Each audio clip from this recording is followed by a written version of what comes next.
pendampingku. Ku tak mampu sendiri, Engkaulah kuatku yang menopangku.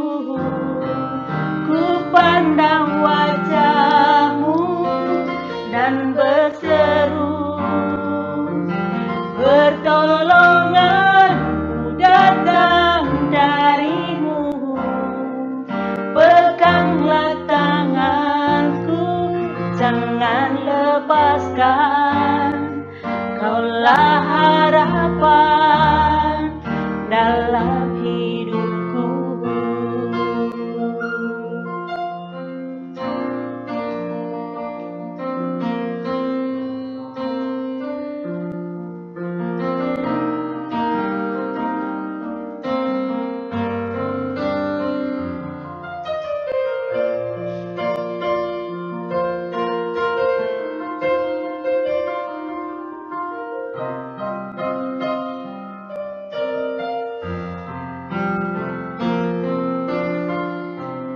Engkaulah kuatku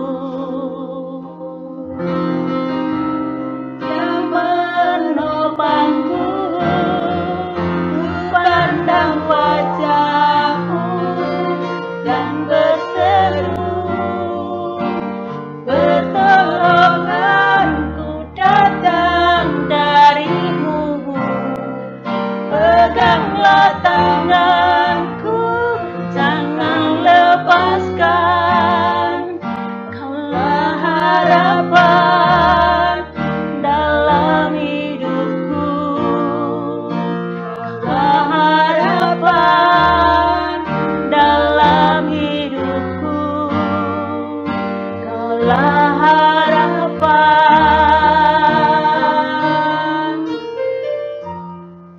dalam hidupku.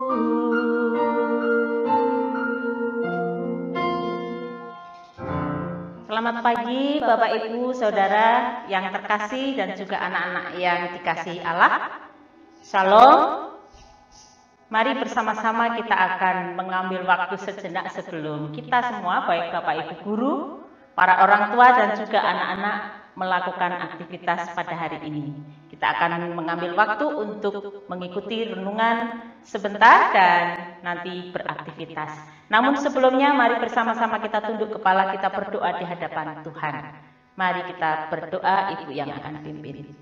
Bapa di dalam surga, Allah yang penuh dengan rahmat dan kasih, kami sungguh mengucap syukur pagi hari ini ya Allah, karena kasih dan anugerah-Mu boleh Engkau berikan kepada kami semua, baik Bapak Ibu guru, anak-anak maupun orang tua, yang terus melakukan aktivitas dan dipimpin disertai Tuhan.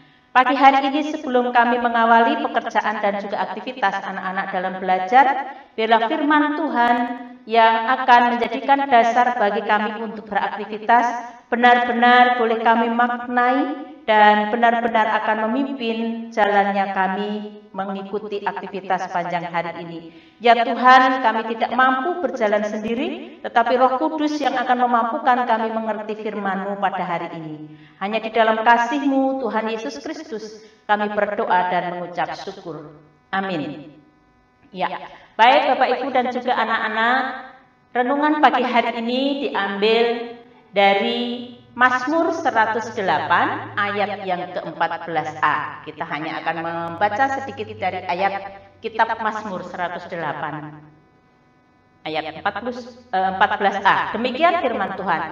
Dengan Allah akan kita lakukan perbuatan gagah perkasa. Sekali lagi.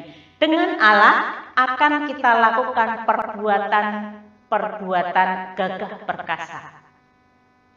Bapak Ibu dan juga anak-anak, bagaimana ketika kita membayangkan diri kita bisa bermain gitar, atau kalau di sekolah ini Pak Ardi, ada Pak Yofi, ada Hiskia, mungkin yang lain lagi. ketika bermain gitar dalam suatu event atau acara tertentu, ya sudah di depan umum, mungkin kalau di sekolah mengisi wisuda, mengisi lomba dan sebagainya.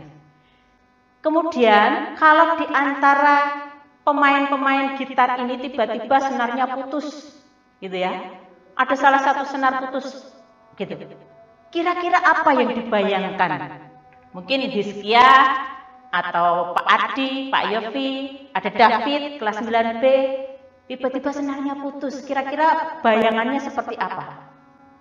Takut, khawatir, terus malu, langsung berhenti. Wah, ini tentu punya masalah tersendiri bagi masing-masing. Anak-anak, ada cerita begini juga. Niccolo Paganini adalah seorang pemain biola legendaris yang hidup pada abad ke-19. Dalam sebuah konser yang megah, ia sedang memainkan biolanya. Wah, tentu sekolah ini dulu juga pernah ada ya. Nah, di tengah alunan mainan nada yang begitu mendayu-dayu, kemudian sudah banyak yang melihat dan mendengarkan suara biolanya yang sangat indah itu, tiba-tiba ada satu senar biolanya putus di konser besar, ya. Melihat hal itu, Paganini ternyata juga menjadi cemas, ya. Wajahnya penuh dengan keringat, ya. Melihat hal itu, Paganini berpikir di dalam dirinya, hatinya. Tetapi Paganini mengambil suatu sikap. Ia tetap melanjutkan permainannya meskipun senarnya ada yang putus. Kemudian senar yang lain putus satu persatu. Wah, bisa membayangkan konser di konser yang besar tiba-tiba senar itu putus tidak hanya satu. Dan hanya tinggal satu senar saja. Wah, gimana cara mengatasinya seperti itu? Bisa membayangkan betapa paniknya dia, ya. Bisa membayangkan kecemasannya. Karena apa? Gak hanya satu senar yang putus. Kalau satu senar gimana mainnya, gitu ya. Lalu penonton menanti tindakan yang akan dilakukan oleh Paganini. Banyak yang berpikir bahwa Paganini akan menghentikan permainannya untuk sementara, lalu melanjutkan kembali dengan menggunakan biola baru. Biasanya itu salah satu cara, ya. Banyak di antara pemain-pemain musik kalau ada salah satu rusak langsung ambil gantinya, gitu ya. Namun ada juga yang berpikir bahwa Paganini akan mengakhiri konser itu lebih awal karena merasa malu dan kelihatannya berkeringat, ya. Namun yang terjadi di luar dugaan. Apa ini ya? Paganini harus melakukan sesuatu gebrakan baru. Ia terus memainkan biolanya sampai selesai konser, walaupun hanya satu senar saja. Mengapa ia bisa begitu? Karena Paganini tidak berfokus pada senar-senar yang putus. Ia memilih berfokus pada senar yang masih tersisa pada biolanya. Maka ia berani tidak menghentikan permainannya. Ia bersyukur bahwa masih ada satu senar. Baginya itu cukup untuk melanjutkan konsernya. Nah, tentu dia memiliki keahlian yang lain. Meskipun satu senar, tapi dia bisa memainkan. Nah, anak-anak dan Bapak Ibu, banyak dari antara kita cenderung lebih memperhatikan apa yang tidak kita miliki atau apa yang sudah rusak daripada apa yang kita miliki. Itu sebabnya banyak orang suka mengeluh dan menggerutu. Padahal kita bisa lebih berkembang dan maju bila mau berfokus pada apa yang kita miliki dan yang masih ada tersisa.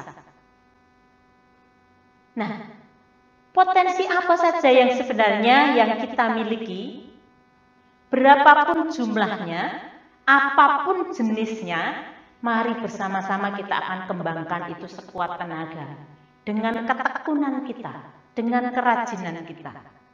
dengan pertolongan Tuhan tentunya. Nah, pasti kita bisa menjadi pribadi yang makin hebat. Kuncinya apa? Fokus, fokus, dan fokus. Fokus pada apa yang ada, kita kerjakan dengan baik. Gak usah menengok ke belakang. Tuhan Allah kita selalu menyediakan bagi kita apa yang terbaik dengan apa yang kita miliki. Maka kita perlu untuk meminta pertolongan Tuhan. Ketika kepanikan, kecemasan datang, datanglah kepada Tuhan. Pasti Tuhan akan memberi pertolongan. Karena kita tahu bahwa sumber pengharapan kita hanya Allah saja. Mari kita meyakini firman pagi hari ini, supaya kita tetap fokus apa yang sudah ada, yang Tuhan sudah sediakan, yang masih ada, kita pakai, kita kembangkan dengan kemampuan kita. Tentunya meminta pertolongan Tuhan dan mengandalkan Tuhan. Niscaya semua pasti akan berjalan dengan baik. Ya, itu firman pagi hari ini, supaya menolong kita dan memampukan kita semua untuk membiasakan diri berfokus. Kalau anak-anak berfokus pada pelajaran, berfokus pada talenta yang Tuhan beri, dan kita akan mengembangkan setiap berkat-berkat yang sudah Tuhan titipkan kepada kita.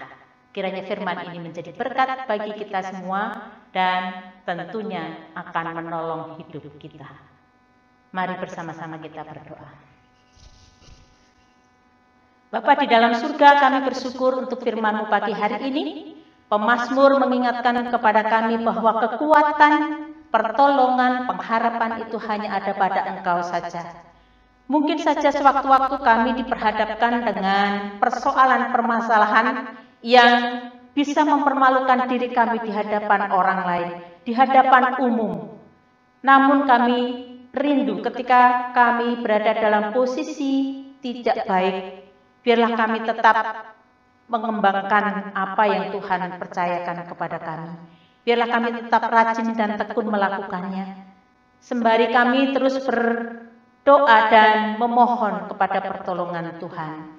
Kami percaya bahwa Tuhan juga menyertai dan melindungi setiap kami dalam melakukan pekerjaan kami masing-masing, baik Bapak Ibu guru maupun anak-anak yang mengerjakan pendidikan, menyelesaikan pendidikan di sekolah ini. Biarlah tangan Tuhan yang tak kurang panjang itu terus menolong kami, terus memberikan kepada kami kemampuan. Berikan kepada kami semua dan anak-anak itu tetap fokus di dalam setiap hal yang kami kerjakan. Terima kasih Bapak, kami mau menyerahkan waktu kami sepanjang hari ini. Biarlah tuntunan dan pimpinan Tuhan yang akan memberikan kepada kami kekuatan dan kemampuan di dalam mengikuti pelajaran hari ini bagi anak-anak. Dan kami berdoa supaya jaringan boleh dilancarkan oleh Tuhan. Anak-anak tercukupi kuotanya dan berkat Tuhan melimpah atas keluarga daripada anak-anak kami. Berkati para orang tua dalam pekerjaan dan juga dalam melayani anak-anak, mendampingi anak-anak. Terima kasih Bapa di dalam surga, kami mau menyerahkan kesehatan kami masing-masing di hadapan Tuhan, supaya kami tetap memiliki kesehatan yang terbaik oleh karena kami memperhatikan dan itu dapat menopang setiap kegiatan kami. Ampuni segala dosa kami Tuhan, karena kami mengakui kelemahan fisik maupun tubuh kami yang mudah tergoda dan terpengaruh. Kiranya Tuhan mohon pengampunan atas diri kami. Terima kasih Allah Bapa, hanya di dalam kasih karunia Allah Bapa, Putra dan Roh Kudus kami sudah berdoa dan mengucap syukur. Amin. Terima kasih Bapak Ibu dan juga anak-anak sekalian. Selamat melakukan aktivitas hari ini. Kiranya damai sejahtera daripada Allah Bapa akan menyertai kita sepanjang hari ini. Amin. Shalom.